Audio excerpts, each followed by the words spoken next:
star, baby. All right, we back at it with another episode from yours truly. I'm Law Nation Sports. I got my dog, man, a guy that everybody says he is the Texas realest over here, man. Dorrough, man, let people know, man, who you are, man. What's up, man? It's the homie, Mr. Dorrough, Dorrough Music, a.k.a. 6'3", you know what I'm saying? Mr. Triple D, you know, whatever you want to call me. Whatever you want to call. So Star I was Baby, a.k.a. the Star Baby. Star Baby. I saw that. Yeah. Now, where did you get the name 6'3" from, though? So, well, a couple ways. I went out to L.A. 2013, 2012. I used to hoop a lot. To live and die in yeah, you L.A. know, in Hollywood, we go out there, hoop Chris Brown out, and people gave everybody nicknames on the court. Instead of calling everybody by who they are, and they used to call me 6'3" because of my height. You know what I'm saying? So I started incorporating that in the music, you know what I'm saying, and it took off. It was in a lot of mixtapes. Right. And people actually called me that when I was in, I want to say at PV. Okay. You know, same thing on some hoop. On some hoop stuff. Yeah, you know what I'm saying? But so when I heard it a second time, I was just like, let me go ahead and stick with it. 6'3". You know, I was a baller before I was a rapper, so it gave me a good way to merge the two. Okay, so you're a baller before you're a rapper. So what type of baller, though? You know, are you a shooter, a slasher? Point guard, man. You know what I'm saying? Yeah, shooter, you know, get you out there, you know, the crossover out there, you know what I'm saying? Like, it's for real, you know? Okay, boy, oh boy. So speaking of all of that, I was reading over some of your resume, man. Yeah. In 2003, that's when everything kicked off. Talk to me a little bit about that part of you getting into this music, man, and then just going all the way to the top from there. Well, that's when I started rapping. So, you know what I'm saying? Literally started rapping in high school. Yeah. You know, I want to say I was a sophomore in high school then. When I started rapping, I already had like a fan base. I already had a following from hooping. Like, I was pretty popular for hooping. My big brothers was known for sports, for football and track. Right. Like, the last name was already popular. Like, my big brother is who they call Dorrough. Okay. Yeah, you know, and I was Lil Dorrough, obviously, because he was known for football and track. And, right. You know what I'm saying? But when I started rapping, I already had like a lot of people following me from hooping. Yeah. So, like, everybody that was at my school and surrounding areas, when I started rapping, immediately just started supporting when I was making the music. And I kind of started off the gate having what I would call success with it, because I was making records and mixtapes and music for us to run out to. Right. And, you know, I was selling mixtapes right out the back. So, mixtapes. That's where all the greats come from, man. Selling those mixtapes, man. Y'all see it. So you got to be hungry. I always say that because I have a PhD. Yeah. And people don't realize that's poor, hungry, and determined, right? Okay. So you got to make things happen. And by you doing that, that's when the universe and the multiverse open up to you, right? Thanks. So you was able to do that. So talk to me about some of the projects that you got going on now. So now, man, that's a lot. All right, so I just dropped the album, the Star Baby album. You know, that's recent. You know, I got a couple of records that's moving off that project, and one in particular that I'm pushing a single out there called Boys Getting Quiet. Playing on the radio, we're getting ready to shoot the video. Right. Kind of just letting it organically build, you know what I'm saying? Because this project was kind of a niche project. It was different, you get what I'm saying? It's a Texas sounding project. I kind of went to it's like a futuristic classic project from the jump, throwback sounding Texas project. So it's a real specific type of project that when I dropped it, I really wanted to just marinate within the state of Texas, city of Dallas, but it's a worldwide project. So it's that's what's currently out right now. I'm probably sitting on two projects that been done for a minute. I'm trying to see exactly which direction I want to go with them, and I'm creating new music as we speak. So you know, I'm kind of in the process right now where we just figuring out what's the next move to make, because it's a lot of pieces of the puzzle that we got, and we just want to see which piece we want to put out first. Man, you said pieces of the puzzle. Let's put this together then. There's different flavors of rapping, right? And you said Texas style, right? So I'm from Mississippi. Yeah. Shout out to the SIP. Yeah, y'all know how it goes out that way. 601 boys in the house. Yes, indeed. So you got East Coast rap. Yeah. You got West Coast rap. Then I guess you got the South, right? So Texas, break Texas sound down to the novice out there, to the olds who don't really listen to the music all the way and understand the different levels of genre. Yeah. So even the South is broke down. If you want to break the South down, it's different genres. You You got Miami, you got Atlanta, you got New Orleans / Louisiana, you got Texas. Okay. You know what I'm saying? And those are all different styles of the South. You know, obviously being from Texas, we more on the. It's crazy because then even Texas is broke down between Dallas and Houston. You get what I'm saying? Okay. But it's all now they all tied together because I actually, like for instance, the Star Baby project is more of a classic Texas sound, which is more of a. You can say a Houston sound, but it's more of a Texas sound, and it's mixed in with a Dallas sound. Okay. I got a uniqueness because I'm from Dallas. I've stayed in Houston. I went to Prairie View. You know what I'm saying? I grew up on the Texas music, and you know, so putting it together for me is even a different sound. But when you talk about Dallas versus Houston and the sound what it is now. You know, the sound that Dallas owns and cultivated, you know, we call that the Dallas Boogie sound or the Dallas coming from the Dallas Boogie era, but it's really a sound. It's a darker sound. It's a more up-tempo, more energetic, darker sound than the Houston sound, which is more of a laid-back, you know, that's where the screw and the, you know, it's a slower tempo. You feel me? But collectively, it all sounds like Texas music. Okay. So it's different. It's when you're in it, you know the difference. I guess if you from the outside and you hearing it, it's probably if you heard Dallas music and you heard Houston music, it's you're gonna identify it as Texas music. It's Texas music regardless because it got that love. Yeah, but you'll know it's a difference. But when you in it like I am, it's a complete difference. Bro, tell me about how you did that ice cream paint job, fam. Man, ice cream paint job is at this point, it's more than a song. It done took on a life of its own. Like, it's Ice Cream Paint Job is literally, if we were talking about, if you was watching a Netflix series, it would be its own season. You know what I'm saying? It became bigger than life. It took on its own life. So Ice Cream Paint Job, it's a lot going on with that. We're coming up to the 15th year anniversary next year. So I got something real special that's coming with that. I'm a cliffhanger because it's in the works. It's definitely happening. You know what I'm saying? It's something that I have to come do a whole podcast for this announcement. Okay. Just know that the 15th anniversary is 2024 next year in April, and it's a big thing coming with that. Okay. But as far as the song, man, you know, I did the song, man. I was in mixtape Dorrough mode. It was just on a mixtape. The story is, you know, I had 2 records moving at the same time. I had Walk That Walk. I was on the clubs. I was getting a lot of shows. Hey, walk that walk. By the way, man, you know, you're responsible for a whole bunch of other stuff with Walk That Walk, by the way. So, you know, that was going on. And then I had the original Halle Berry, Superstar, those records was popping at the same time. And then I started working on a mixtape because I was like, okay, I learned how to make singles. I got some stuff going in the club now. I'm getting shows. Let me get back into mixtape Dorrough mode. So I started working on this mixtape, and at this time, this is when MySpace is out. Yeah. So the thing was, when you was a rapper, then if you made any song you made, you would just put on your MySpace to test it out. Right. You know what I'm saying? It ain't really an official release, but you could put it out there and see how people respond to it. And at this time, I was working on a mixtape. I had did that song. Right. In my mind, it was a cool song. Like I'm from Texas. We really wasn't on no 90 BPM tempo. We was on slower tempo, 65 to 75. 90 BPM was considered fast in Texas, so people wasn't the science part of it. Yeah, people wasn't on it, but I personally always liked it, faster beats. And so in my mixtape, that's when I would experiment. I rap on whatever, throw them on a mixtape. If it do something, cool. If it don't, it's on the mixtape. It don't matter. So I did that record, threw it on my MySpace, and I remember just like the next day. Like it was getting this crazy response, and at this time, like I was really like the top artist on. It was I was like number 3 or number 2 on MySpace of all the music. Oh, wow. Soulja Boy was number 1.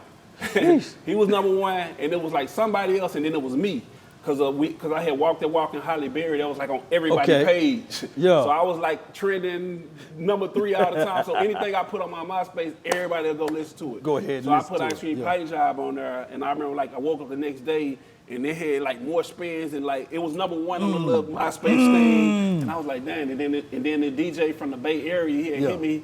He was like, hey, bro, you know what's up with this record? Is it original, this and that? And he took it from my MySpace. And long story short, he literally took it from there, started playing out in the Bay. It blew up out there, blew up on the radio, blew up in the clubs. Right. Became the number 1 record out there before it even got to Texas. You know what I'm saying? And then I started doing shows out there. Right. And it was basically just like seeds getting bigger and bigger. I had this moving. So when I did that, it just took off. I had enough motion in general to where, you know, when I created that record, it took on a life of its own. And the story just went from there, bro. It just got bigger and bigger and bigger. Everybody loved the song. I ended up doing a deal, you know, you know what I'm saying? It became the #1 record in hip-hop. In hip-hop world. Just, you know, just a whole lot of stuff that came with it. And to this day, bro, it just keep growing. Like, to this day. All type of TikTok trends and, you know, all type of stuff like that. Hey, you mentioned TikTok, right? And then you talked about the anniversary that's going to happen in April, right? Mm-hmm. I'm going to tell people right now, I have a feeling that whatever you finna touch now, just like what happened in MySpace back in the day, it's finna be the TikTok thing now. Everybody, I can see it right now. It just hit me. It's gonna be the trending thing that's going on in TikTok. Watch it, because I just got a good feeling, man, about all of that, what you just said on MySpace and everything, what happened back in the day. Going on, bro. One thing about me is everything I always hit simultaneously when I'm doing a lot of different things. Like sometimes, you know, I let stuff float around and I just let it all come together. And that's kind of where I've been in the last, I would say, since the pandemic, bro. It's just been putting I call it the puzzle, and I just like putting together different pieces. And now I'm coming back to the focus of it and be like, okay, this is what I want to create with it. And Ice Cream Paint Job is always something that's going to be there, because it's just something that takes on a life of its own. And then, you know, but once again, the 15th anniversary is a big surprise. I'm going to have to come do a whole podcast about this specific thing. You know what I'm saying? I'll tell you off camera. Yes, you know, indeed. But, and I'll let y'all know soon. Yeah, hey, I say this all the time. Everyone have a reason, but results are what matter. And the results going to be there, bro. Speaking of that, man, how did you get into the Cowboys world? How did they get involved with you? Yeah, man, shout out to the start, man. Shout out to the Cowboys. I want to say in 2013, that was the year I was in Cali, and I would come back to Dallas a lot, obviously. My family was here. And football season came around. And right prior to the season, it was a couple of fans inside the organization that worked in there. They were just fans. And I think prior to then, they was always doing anthems, and it was always country music. And the fans was just like, man, we need to do something different, man. Like, let's do some rap. Like, we need to have Dorrough do an anthem. Let's have Dorrough do an anthem. And they reached out to me, and that's how it started. So it was just like, say less. So it really just started off them reaching out for that. I was like, I can make a Cowboys anthem. So I made this record called It's Our Time, you know what I'm saying? Which it is. Yeah, Yeah, it's our time for sure this year. I'm actually gonna redo that record. Let's go. And like kind of make it more relevant to what's going on now. But anyway, I did that record just to like kind of get in the dough, just to kind of experiment. They loved it, you know what I'm saying? The Cowboys took it on. We did a deal for it. We shot a big video with the Cowboys, the children. We just did like a whole lot with it, and it was way more than what I thought it was gonna be. So we did that then, and you know, the next year we decided to do another one. We was just like, well, we keep doing this, and then we did it again. Same thing. I did another record. I think I did the Full Throttle record or something. I did some record. Then the following year, once we did it again, it was just like, me and my business partner at the time, we were just like, hey, we need to turn this into something else bigger at this point. So by the time 2016 came around, we figured that it made sense for me to start performing at like pre-games and stuff like that, doing merch. We designed merch, you know what I'm saying, and also make the anthem. So it came into like this brand ambassador deal we did. Where it's a combination of those things, and we did that in 2016. And then like every year or year and a half, we just kind of up that situation and recreate it. And now we're in a space to where now we got the Big Touchdown record, which is probably everybody's favorite record that I've done since this. Oski and Big Touchdown is like the favorite records that people love the most that I've done with the Cowboys. And we shot a video for Oski. We getting ready to shoot that video. And it started like that. Then I got tied in with like Shy Anderson. Shout out to Shy, man. That's the nephew of Jerry Jones. Shout out, nephew. You know what I'm saying? I started meeting Jerry a lot, you know what I'm saying, a few times in Cowboys Club. We used to go to the fights, the Earl Spence fight. I've been with him at some of the games or whatever. And, you know, at the end, he's the one that signed off on everything. But it's been everybody within the organization that really been keeping me going with the Cowboys, like keeping you close. Shout out to Shannon. Shout out to Corey Miller. Shout out to Matthew O'Neal, who I think he over at the Philadelphia 76ers right now. But he kind of facilitated a lot of stuff going on, man. Shout out to my boy Ben. My boy Ben, you know what I'm saying? It's a team of people inside the organization. I try and shout them out when I can that really been rocking with me, and we just keep it going, you know? No doubt, man. This man right here broke it down like a fraction, y'all. Hey, man. Hey, we talked a lot about rap. We talked a lot about this and that. But, y'all know I'm Law Nation Sports, so let's dive into this football, man. I heard, man, I don't know if it's true or not, but I heard that this man is a die-hard Cowboy fan. You know, he got Cowboys on his chest. Hey, we 2-0. They said that we wasn't going to be here. This is the crazy thing of it all. Yeah. We played the Giants week 1. Yeah. Before the game, the Giants was considered elite. Oh, man, that defense. Oh, man, you can't run on them. You can't throw it on them. Facts. Oh, Daniel Jones is better than Rain Dakota Prescott. All of that nonsense. All of that. You know what I'm saying? Yeah. And then after the game, hey, man, they some scrubs, man. You know that playoff game that they won? Yeah. That was just by chance. You know what I'm saying? Yeah. So the Cowboys put 40 on them to 0. Yeah. Break that first game down for me, man. Honestly, I ain't never really worried about the Giants. Okay. I do respect them. I respect, obviously what they put together. They actually went further than I thought they was gonna do last year when they got in the playoffs and won that. They did their thing. But as far as the Giants versus the Cowboys, I wasn't worried about if we was gonna win. Now I ain't gonna say I was gonna think we was gonna 40-0. 40-0. I ain't gonna say that. But I knew our defense was with it. I know, like at the end of the day, bro, when you got the best defense. Or you got a nice defense like we got, it's going to be hard to beat a team like us because of that. And we'd added a few pieces to the offense. I like Brandon Cooks and that, just bringing that piece with Dak. It comes down to this. When it comes to our offense, bro, like I always feel like our offense can tap into that level at any point. Okay. I feel like I always come down to Dak and how he, generalize everything. But at the end of the day, I always got that piece. Now, when it comes to our defense, I knew we had it, so I really wasn't worried about the New Jersey. If I was betting money, I would have put my money, of course, on the boys, but I wouldn't have said we were Hey, Parsons, you hear that, don't you? You hear that? You got a man over here that runs Texas, man, speaking life into the situation. Come on with it. And we are the best defense in the land. So we played the Jets just a couple days ago. Yeah. And we gave them 30-10. Whooping. Before the game, they were saying, hey, man, the Jets, here they are. They beat doggone Joshua Allen. Yeah. They put him in a body bag. Yeah. Dak Prescott, man, for sure, he ate Joshua Allen. You know what I'm saying? Oh, he's not as good as the Bills, the team, the Dallas Cowboys. Yeah. And then what happened? After the game, it was the Jets, man. Hey, man, you're supposed to do that too. They're going to throw the Aaron Rodgers equation in there. But, I ain't going to lie, before, the injury with Aaron Rodgers, there was something to worry about because he didn't always hit our mark. We don't never beat Aaron Rodgers when he was with Green Bay. Now, obviously, we coming into a better situation with the Cowboys, better defense. True. He on a different team. So if I was going to still put my money down, I was going to bet even if they hit Aaron Rodgers against us, the Jets. But honestly, you just got to be, realistic about it. With our type of defense, bro, that we got, and then you coming in with a new quarterback that's, that's not Aaron Rodgers. That's not Aaron Rodgers. And, so I didn't really see where they was going to have a strong offensive game against us. You know what I'm saying? And so even when it come down to the Jets, man, it really wasn't a thing to where I was worried about it.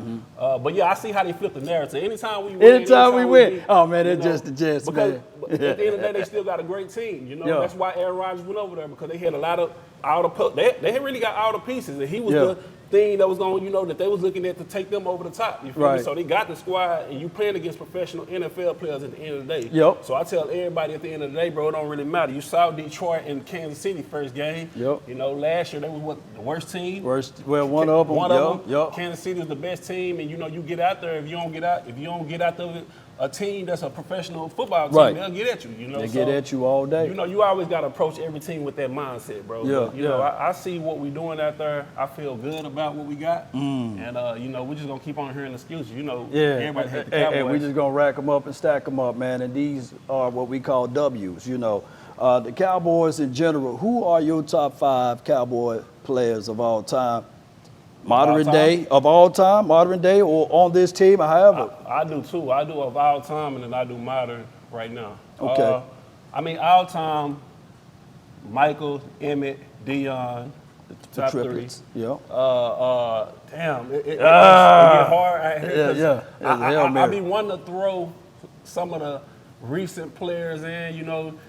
At one point in time, I wanted to throw a Dez in there. But if I'm being realistic, I mean, you gotta go with the pieces that gave you. To my Larry Allen, you gotta. Oh my God. You know what I'm saying? There's so many different pieces. Yeah, So Big E, all of them. you gotta throw those four in there, and then I want to put somebody from the modern era, or kind of modern in there, man. And the only person that could fit that is probably maybe a Dez. You know what I'm saying? Dez, but you got to give Troy Aikman his pride, because that's what we got our Super Bowls with. Yeah, we do. A lot of people don't really want to, you know what I'm saying, give Troy Aikman, a whole lot of.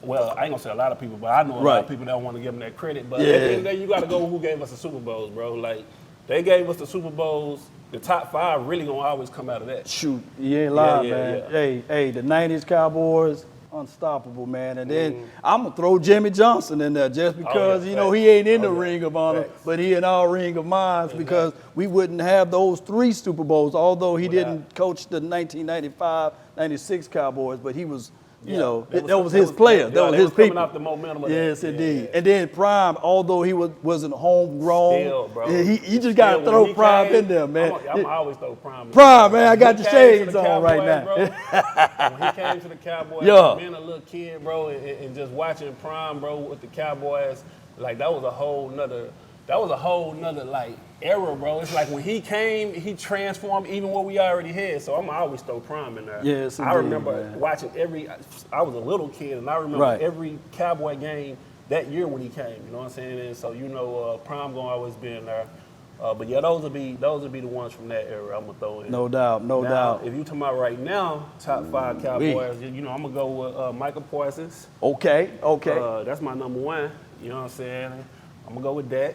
I'm gonna go with CeeDee Lamb for sure. Lamb. For sure. The new 88. Yeah, the new 88. I like CeeDee Lamb, bro. I think he got a little dog. Dog nasty CeeDee Lamb, too. Bro, I think he gonna be. I think it's gonna be Irvin, CeeDee Lamb when it's all said and done. Of the 88s.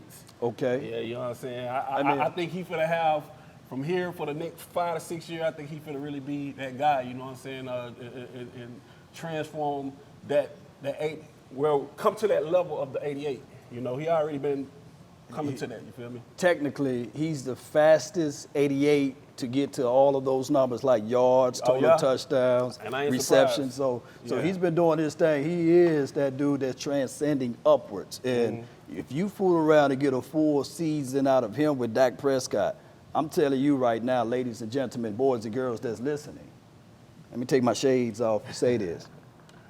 Dog. He's going to have 12 to 13 tubs. Facts. He's going to get that 13 to 1,400 yards. So he's on pace for doing that. And y'all just look out, man, for this season. Yeah, I know we heavy on Cowboys right about now, but talk to me what you're going to say about the Cowboys come February. You think they still going to be dancing around? Yeah, bro, like, honestly, if I'm just keeping it real, I know we like to do this as Cowboy fans. We like to feel like this all the time at the beginning of the year and throughout the season. And then, sometimes it be different when the playoffs come.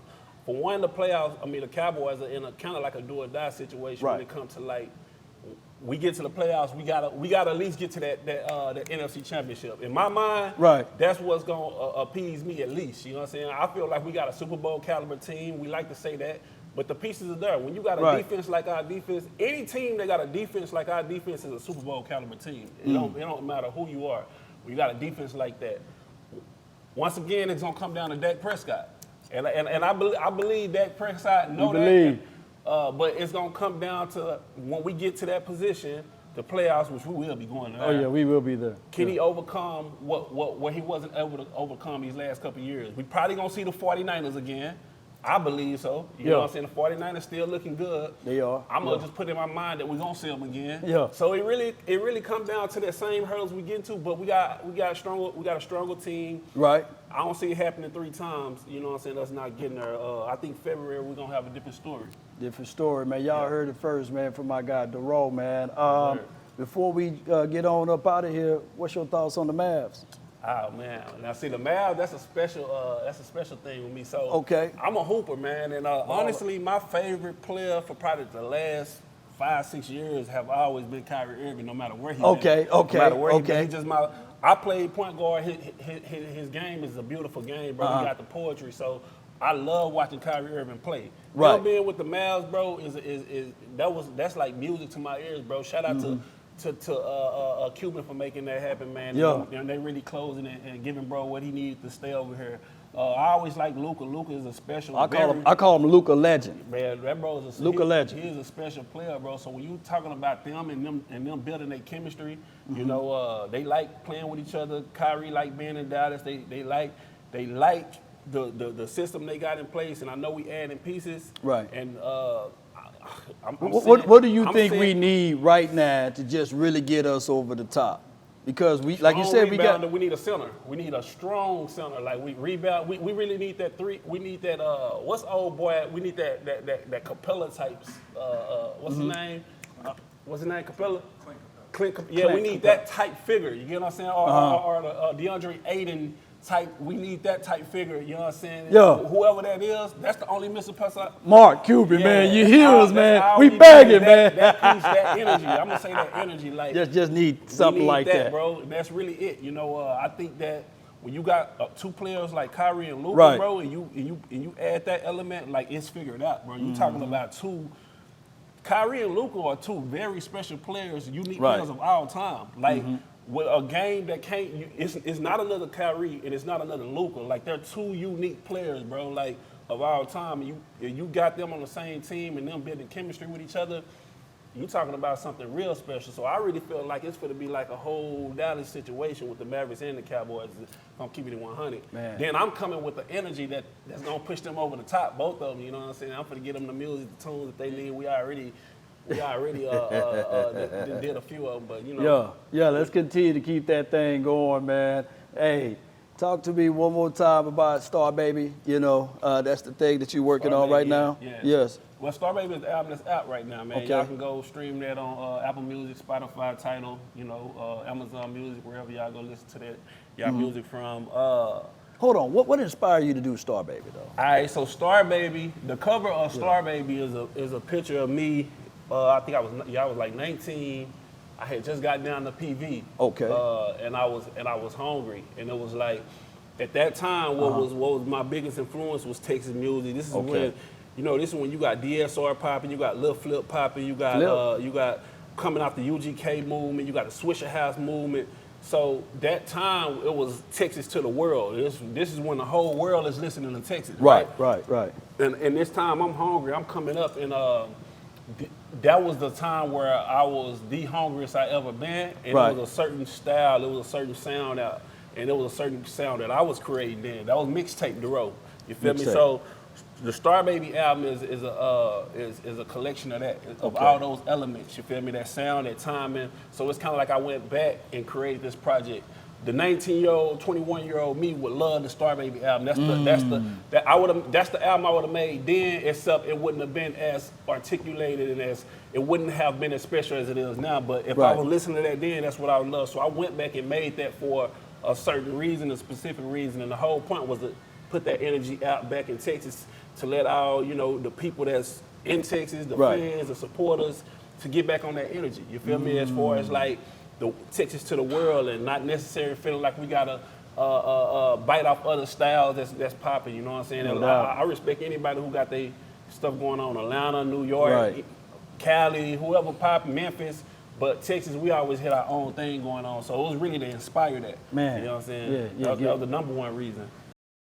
Give the voice back to Texas, man, and show the roots, man. The rudiments, as they say, man. All right, man. So I really appreciate everybody for this episode. Man, I got my guy, Dorrough. We held it down like 4,000 pounds. Man, I don't got bars like that brother right here. But, man, you had some bars. You got bars regardless, man. This brother got some bars, man. Hey, let people know once again what you're doing on our way out. Man, yeah. So main thing is Star Baby album out, the new project, which I can't get y'all the title of that right now. We got the title, but I can't get that. Just know that in the next couple months, y'all finna have a new project mixed with the Star Baby, and we finna start putting out all the visuals from the Star Baby project. I already got one video that's done that I haven't released, the still video. We finna shoot the boys getting quiet. So we really just, you know what I'm saying, slowly for the unravel the visuals to that while I'm getting ready and gearing up for the new project. So, No doubt, man. Let's go, Cowboy Nation. I got my guy Dorrough, Law Nation, DC for life. So we For all y'all who ain't heard of me, it's the Trill OG, and I'm a South.